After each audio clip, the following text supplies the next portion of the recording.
Selamat sore pemirsa TVR Parlemen, senang sekali rasanya dapat menyapa Anda kembali dalam program TVR 17.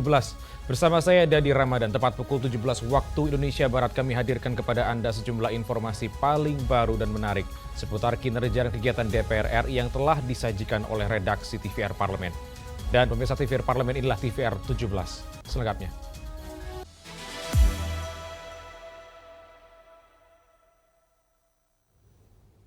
Komisi 8 DPR RI akan melakukan revisi regulasi yang berkaitan dengan penyelenggaraan haji agar Badan Pengelola Keuangan Haji lebih optimal meningkatkan nilai manfaat dalam menekan biaya perjalanan calon jemaah haji.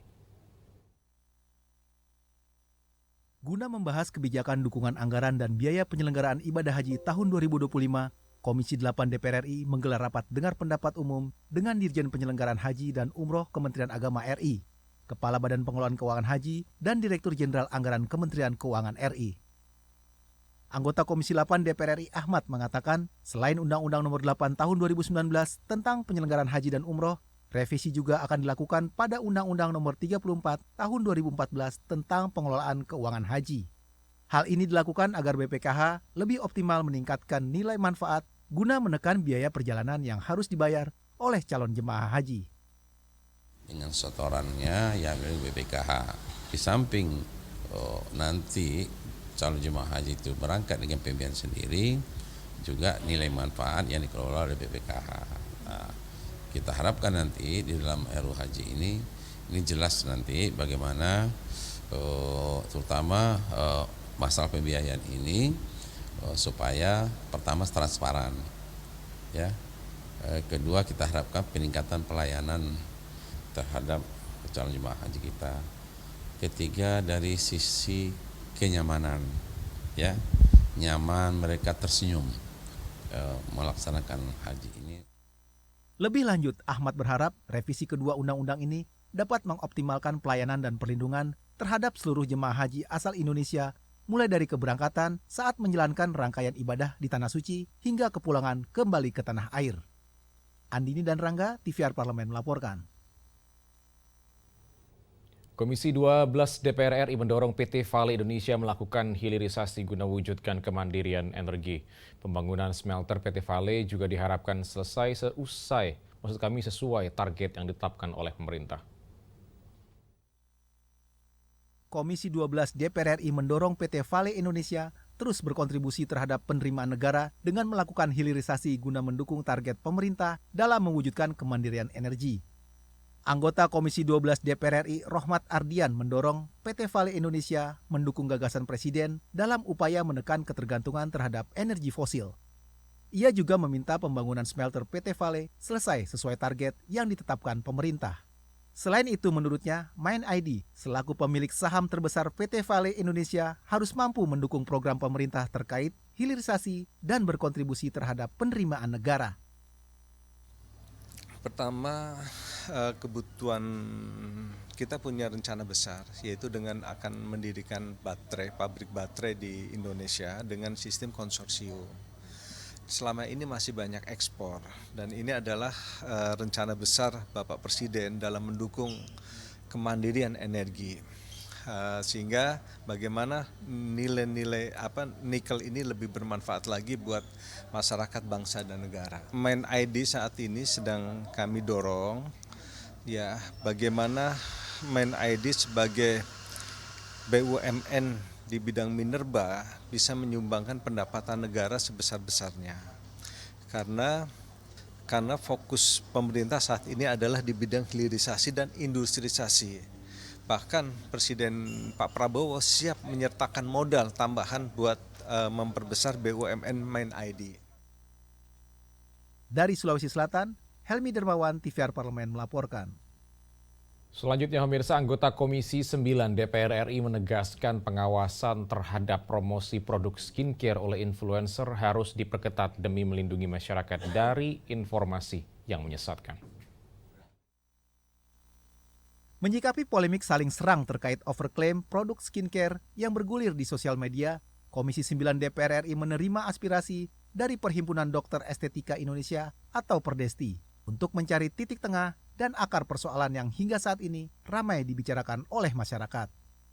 Anggota Komisi 9 DPR RI Irma Suryani Caniago menegaskan pengawasan terhadap promosi produk skincare oleh influencer harus diperketat demi melindungi masyarakat dari informasi yang menyesatkan. Selain itu, ia mendesak temuan-temuan dan kajian yang dilakukan secara mandiri terkait suatu produk harus diserahkan kepada BPOM untuk menghindari polemik serupa terulang kembali. Menurut dokter detektif itu, dia sudah melakukan uji klinis, ya, uji laboratorium, bahwa produk-produk yang dijual itu tidak mengandung ingredient atau isi sesuai dengan apa yang disampaikan di produk. Manfaatnya misalnya disampaikan manfaatnya 10, tapi ternyata isinya manfaatnya cuma 2 atau 3 gitu. Nah, ini kan tentu merugikan konsumen. Ini menurut si dokter detektif gitu. Tetapi ternyata dalam melakukan podcastnya juga, dokter detektif ini kan selalu pakai masker, dan menurut saya itu juga nggak bagus ya. Kalau ingin memberikan edukasi atau kemudian dia menemukan sesuatu yang tidak baik ya terhadap produk-produk kosmetik skincare di Indonesia, hasil uji laboratorium yang dia dapatkan itu dia sampaikan kepada BPOM. Nurbani Yusuf, TVR Parlemen melaporkan. Pemirsa, fenomena no viral, no justice syarat terdengar diperbincangkan oleh masyarakat. Banyak contoh kasus yang lalai ditangani meski sudah melapor ke pihak kepolisian dan baru diatasi setelah kasus tersebut viral. Hal ini membuat masyarakat geram. Pasalnya kepolisian seharusnya hadir bagi masyarakat yang lemah dan dilemahkan. Lalu bagaimana langkah DPR RI menyikapi fenomena ini? Informasi selengkapnya akan kami hadirkan saat lagi. Jangan kemana-mana, tetaplah bersama kami di TVR 17.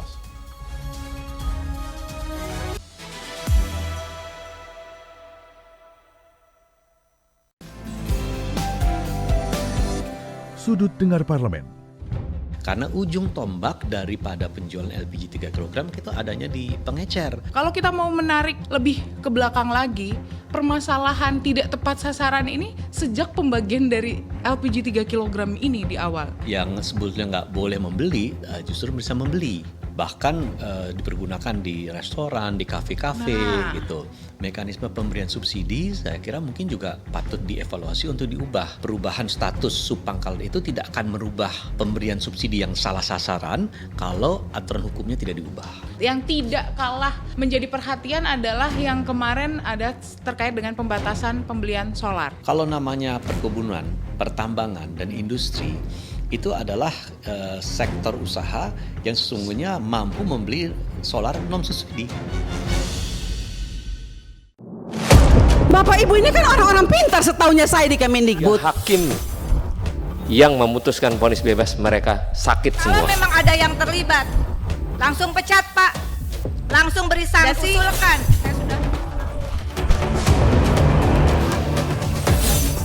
Saksikan dari ruang sidang hanya di TVR Parlemen.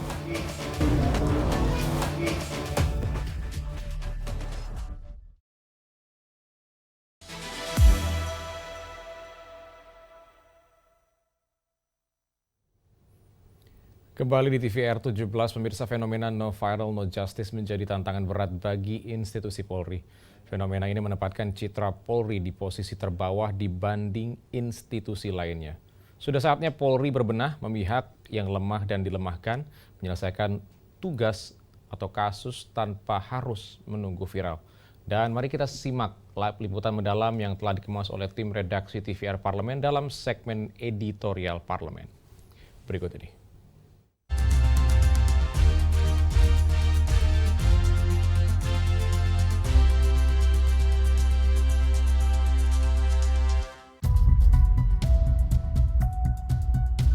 Fenomena no viral, no justice diartikan sebagai kekecewaan publik atas lambannya penanganan perkara di tanah air.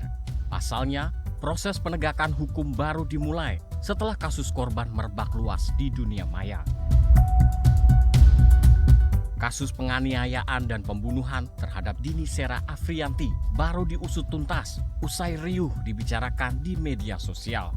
Selain itu, polisi baru menangkap anak bos toko roti yang menganiaya karyawannya setelah viral. Padahal sebelumnya korban telah melapor dan bolak-balik ke kantor polisi. Ini hanya segelintir contoh dari deretan kasus lainnya yang ditangani pihak kepolisian setelah viral di media sosial. Hal ini membuat masyarakat geram. Pasalnya, kepolisian seharusnya hadir bagi masyarakat yang lemah dan dilemahkan. Polisi yang memiliki instrumen hingga ke tingkat mikro seharusnya memperkuat pengawasan di lapangan, bukan malah menunggu isu media sosial berkeliaran.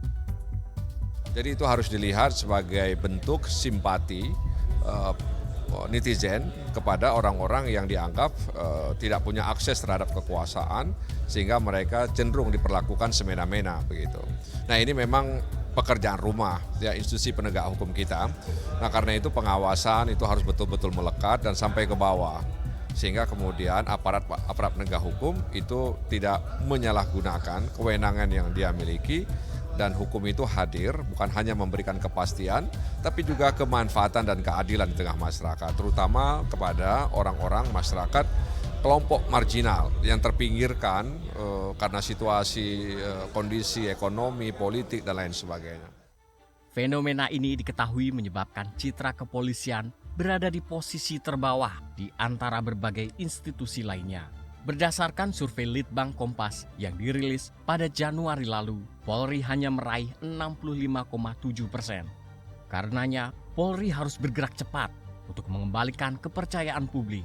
Polisi harus bekerja keras agar masyarakat tak perlu melulu mengadu ke media sosial. Seharusnya kita tidak perlu apa yang disampaikan oleh Kapolri, tidak perlu menunggu viral. Harus penanganan cepat kepada masyarakat. Jangan sampai masyarakat tidak percaya dengan institusi kepolisian. Nah, oleh karena itu kita menginginkan, Komisi 3 menginginkan masyarakat percaya, kalau perlu 90% masyarakat percaya dengan citra kepolisian bahwa penanganannya sangat cepat. Jadi tidak perlu melihat viral atau tidak. Kapolri Listio Sigit bahkan menyebut setahun ke belakang merupakan tahun yang berat bagi institusi Polri. Fenomena no viral no justice hingga berbagai kasus yang melibatkan kepolisian jadi tantangan berat. Karenanya, momen ini seharusnya dimanfaatkan untuk membenahi internal kepolisian. Polisi harus kembali pada hakikatnya, yaitu menegakkan hukum dan melindungi masyarakat. Kenapa kasus yang tanda petik sederhana seperti itu, lukanya ada, saksinya ada, barang buktinya ada, kemudian TKP-nya juga ada, lengkap, ya, dan lain sebagainya, termasuk videonya juga ada, kok sampai 2 bulan gitu. Saya tadi lihat penyelidikannya hampir 1 bulan, terus penangkapannya hampir 1 bulan juga. Itu pun setelah viral. Nah, ini jadi catatan juga, seharusnya itu bisa lebih cepat lagi ya. Kalau saya berpikir sebagai anggota Polri dahulu, kalau kita fokus kejadian itu langsung ditangani, 3 sampai seminggu itu, 3 hari sampai seminggu selesai itu. Nah, ini jadi pertanyaan masyarakat juga, ya, koreksi juga untuk kepolisian, terutama Jakarta Timur. Jadi yang seperti itu seharusnya cepat geraknya. Sampai muncul di media itu no viral, no justice. No viral, no attention, no justice. Tim redaksi TVR Parlemen melaporkan.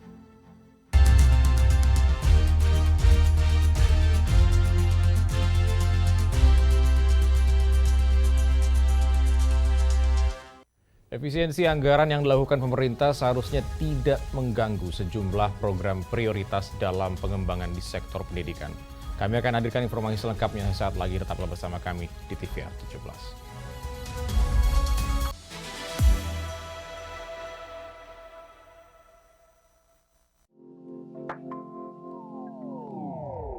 Saya bersyukur begini, ketika Kang Emil mendorong saya untuk masuk ke politik, juga diamini oleh ibu saya dan juga oleh anak-anak saya. Jadi menurut saya ini adalah supporting utama buat saya. Jadi ketika keluarga kecil saya dukung, maka insya Allah keluarga besar pun akan dukung, kan begitu ya. Karena bagaimanapun juga nanti tanggung jawab itu akan ada di keluarga kecil kami.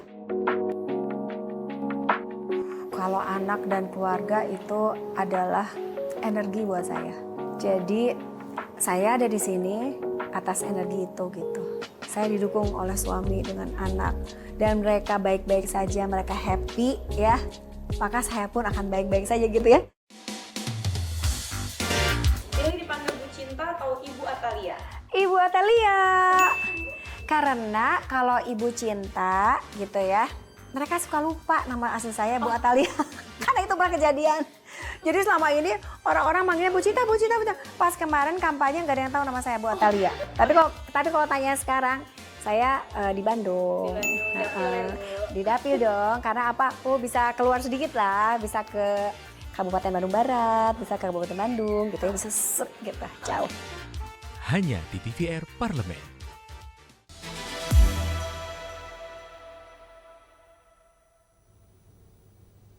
Anda masih menyaksikan TVR 17, pemirsa. Komisi 10 DPR RI mendukung langkah penghematan belanja pemerintah di sektor-sektor yang dianggap tidak produktif. Namun di sisi lain, pengembangan sumber daya manusia melalui pendidikan juga harus menjadi fokus agar visi mencapai Indonesia Emas 2045 dapat terwujud. Dan untuk selengkapnya berikut laporan rekan kami Nazia Sudirja dari Gedung DPR RI Senayan, Jakarta. Baik pemirsa TVR Parlemen dimanapun Anda berada, seperti diketahui bahwa pemerintah telah melakukan rekonstruksi anggaran pada sejumlah kementerian lembaga dalam APBN tahun 2025. Dan pemirsa, hingga saat ini beberapa kementerian lembaga juga sudah mulai melakukan pembahasan untuk pagu anggaran mereka bersama dengan komisi terkait di DPR RI. Lantas seperti apa tanggapan dari DPR RI sendiri terkait dengan pemangkasan ataupun rekonstruksi anggaran pada sejumlah kementerian lembaga? Dan saat ini telah hadir bersama saya pemirsa salah satu anggota Komisi 10 DPR RI, Bapak Inyoman Parta dari fraksi PDI Perjuangan. Baik Pak, ini kan mitra Bapak Kementerian Pendidikan Dasar dan Menengah, ini salah satu kementerian yang terdampak pada rekonstruksi anggaran 2025 ini. Dari Komisi 10 sendiri ini tanggapannya seperti apa Pak terhadap rekonstruksi anggaran tersebut? Yang pertama sesungguhnya kan APBN kita secara keseluruhan tidak turun. Tidak turun dari tahun yang lalu, APBN ya, APBN. Oleh karena itu, karena ada undang-undang tentang Sidiknas bahwa 20% dana pendidikan itu harus dialokasikan dari APBN, harusnya dana di Kementerian Pendidikan baik yang dasar menengah maupun yang Saintek itu harusnya tinggi, Saintek seharusnya tidak ada penurunan. Yang kedua, kami tentu menyambut gembira ketika ada konferensi pers yang dilakukan oleh kementerian bahwa untuk di Kementerian Pendidikan tidak ada penurunan atau tidak ada tidak ada pemotongan anggaran.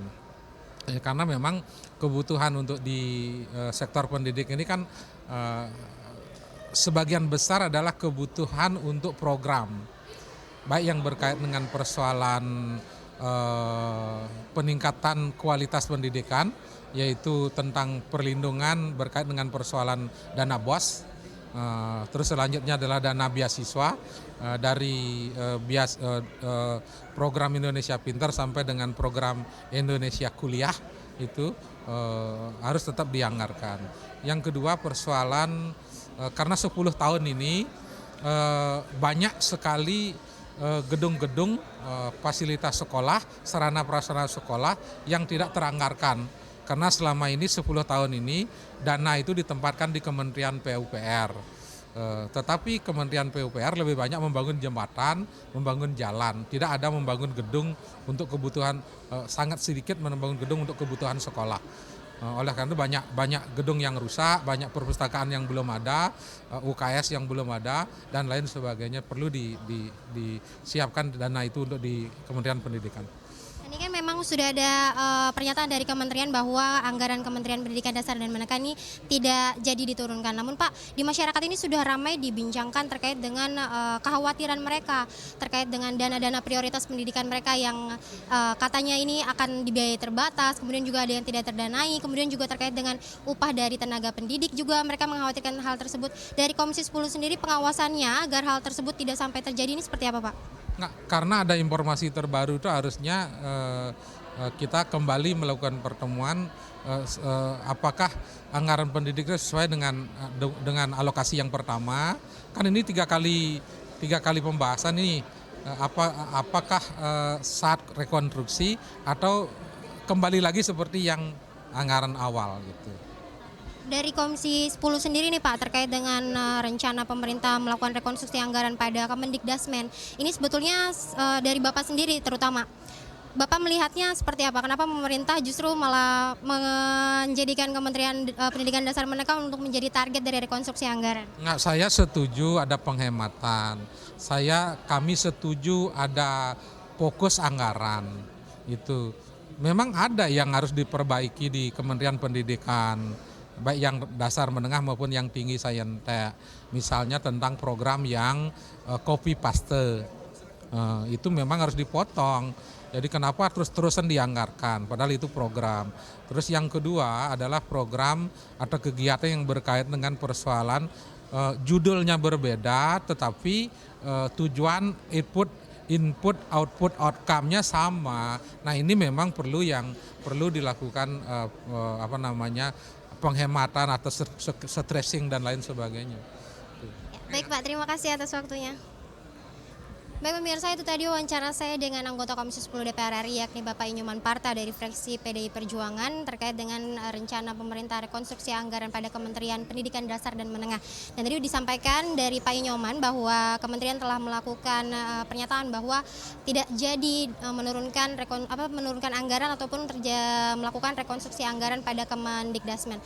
Namun memang Pak Inyoman tadi berkata bahwa memang perlu dilakukan efisiensi pada beberapa program di Kementerian Pendidikan, terutama pada program-program yang dianggap sebagai program copy paste ataupun yang tadi disampaikan bahwa ini program yang sama dengan judul yang berbeda tetapi outputnya tetap sama, dan hal-hal yang seperti itulah yang tadi Pak Inyoman berkata harus dilakukan efisiensi. Dan pemirsa, demikian yang dapat kami sampaikan. Sekian dari saya, Nazia Sudirja, kembali ke studio. Dan selanjutnya pemirsa, apa saja yang menjadi sorotan di media online nasional pada hari ini?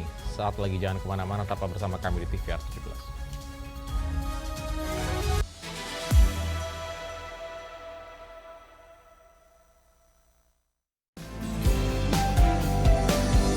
Sudut Dengar Parlemen. Karena ujung tombak daripada penjualan LPG 3 kg itu adanya di pengecer. Kalau kita mau menarik lebih ke belakang lagi, permasalahan tidak tepat sasaran ini sejak pembagian dari LPG 3 kg ini di awal. Yang sebetulnya nggak boleh membeli, justru bisa membeli. Bahkan dipergunakan di restoran, di kafe-kafe gitu. Mekanisme pemberian subsidi saya kira mungkin juga patut dievaluasi untuk diubah. Perubahan status subpangkal itu tidak akan merubah pemberian subsidi yang salah sasaran kalau aturan hukumnya tidak diubah. Yang tidak kalah menjadi perhatian adalah yang kemarin ada terkait dengan pembatasan pembelian solar. Kalau namanya perkebunan, pertambangan, dan industri, itu adalah sektor usaha yang sesungguhnya mampu membeli solar non subsidi.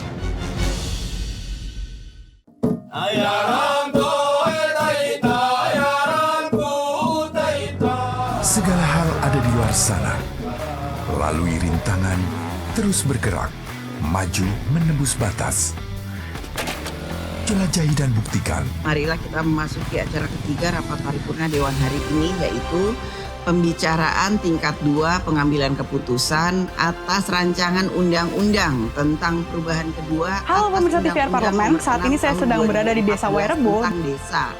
Ketika aspirasi rakyat didengar, kami hadir sebagai media referensi Indonesia. Bapak Ibu ini kan orang-orang pintar setaunya saya di Kemendikbud. Hakim yang memutuskan vonis bebas mereka sakit semua. Kalau memang ada yang terlibat, langsung pecat Pak, langsung beri sanksi. Usulkan.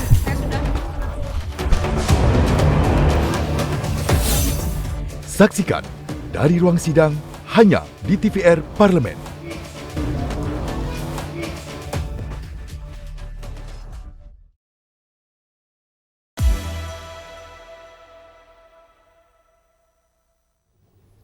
Terima kasih Anda masih bersama kami di TVR 17. Pemirsa, kali ini kita masuk ke segmen media online nasional dan mari kita simak isu apa saja yang menjadi sorotan media serta tanggapan dari sejumlah anggota Dewan bersama rekan kami, Rini Reski.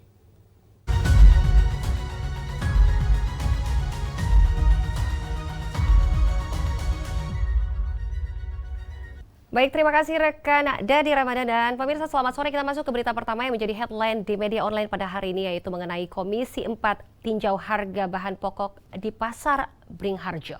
Kita lihat pemirsa di layar kaca. Baik, di sini dalam kunjungan kerja Komisi 4 DPR RI, Ketua Komisi 4 DPR RI Siti Hediati Soeharto atau Titi Soeharto melakukan peninjauan harga bahan pokok, di sini bahan pokok di Pasar Bringharjo, Yogyakarta pada Rabu 19 Februari lalu.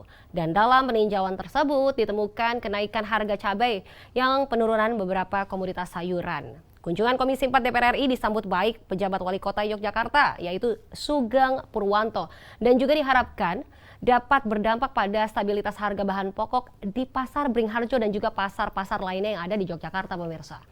Tentunya menjelang bulan Ramadan, pemerintah diharapkan siaga untuk ikut terjun menstabilkan harga bahan pokok jika nanti terdapat lonjakan.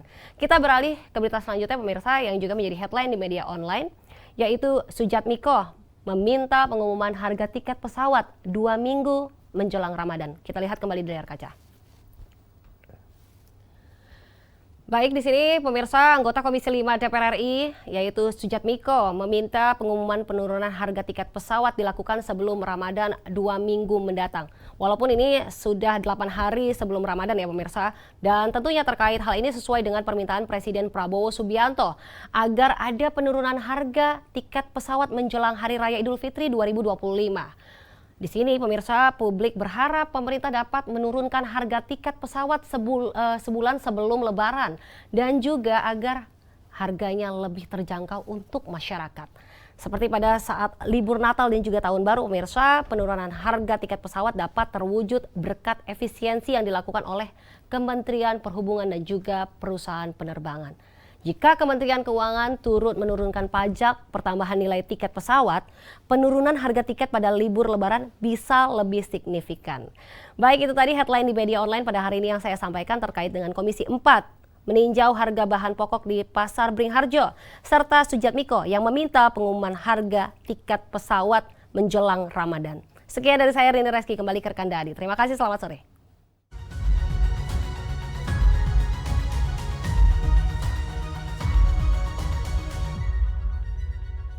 Baik, terima kasih rekan Rini yang telah menyampaikan sejumlah update sorotan dari media online nasional pada hari ini. Dan pemirsa, segmen media online tadi sekaligus menutup program TVR 17 edisi sore hari ini. Saya Dadi Ramadan beserta seluruh kru TVR Parlemen yang bertugas mengucapkan terima kasih dan pamit undur diri dari hadapan Anda. Selamat sore dan TVR Parlemen, referensi Indonesia.